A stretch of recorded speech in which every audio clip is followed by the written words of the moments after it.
Vida longa e próspera. Eu me chamo Humberto e hoje nós iremos falar sobre dois artefatos bíblicos extremamente curiosos, o Urim e o Tumim. Quando lemos a Bíblia, nos deparamos com muitos objetos curiosos e alguns até misteriosos, como a Arca da Aliança, o candelabro, as tábuas dos 10 mandamentos, a vara de Arão, bem como o pote com maná. E também a serpente de bronze, objeto esse que irei comentar em outro vídeo. Além destes objetos que eu falei anteriormente, outros dois são bastante curiosos e por vezes obscuros, o Urim e o Tumim. Para o nosso estudo de hoje, nós iremos ver primeiro o significado dessas palavras. Nós temos três, que seriam luz e perfeição, revelação e verdade, e luz e verdade. Mas o que viriam a ser esses objetos, o Urim e o Tumim? Para alguns autores, tais objetos seriam pedras preciosas. Para outros, seriam outro tipo de objeto qualquer. A primeira menção na Bíblia de tais artefatos está no livro de Êxodo, no capítulo 28, versículo 30, que nos diz assim: Também porás no peitoral do juízo Urim e Tumim, para que estes sejam sobre o coração de Arão, quando entrar diante do Senhor. Assim Arão levará o juízo dos filhos de Israel sobre o seu coração diante do Senhor continuamente. Para alguns autores, o Urim e Tumim seriam um conjunto das 12 pedras presentes no peitoral do sacerdote.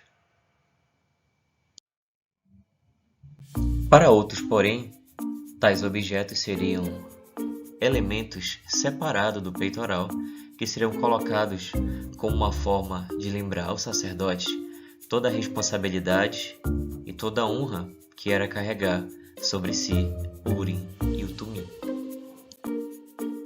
Qual a função do Urim e do Tumim? A primeira era revelar a vontade de Deus ao povo através do sacerdote. Seria também para realizar o julgamento de causas específicas ou realizar julgamentos difíceis e também sobre assuntos da vida diária, bem como assuntos de guerra. E como eles funcionavam? Existem dois pensamentos predominantes sobre o assunto. A primeira dizia que meramente eles piscavam, dizendo ou sim ou não. O outro pensamento dizia que tais elementos davam uma iluminação profunda no coração do sacerdote, para que ele tivesse a certeza absoluta de qual era a vontade de Deus.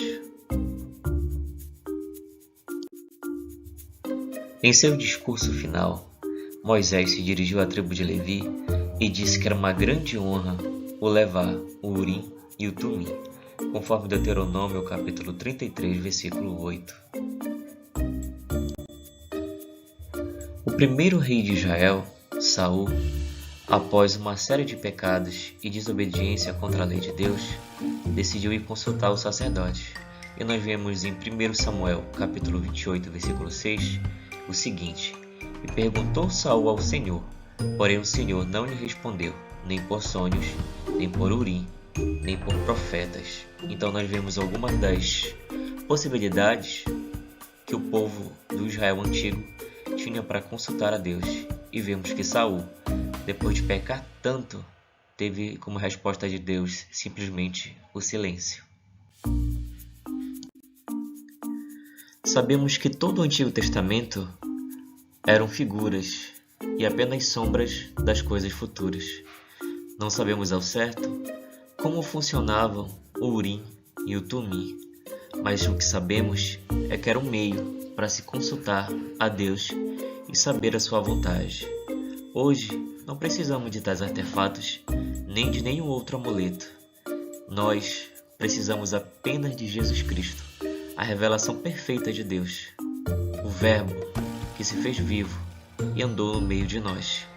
Em Cristo, nós temos a revelação plena e podemos descobrir a sua verdade no mais fundo do nosso coração.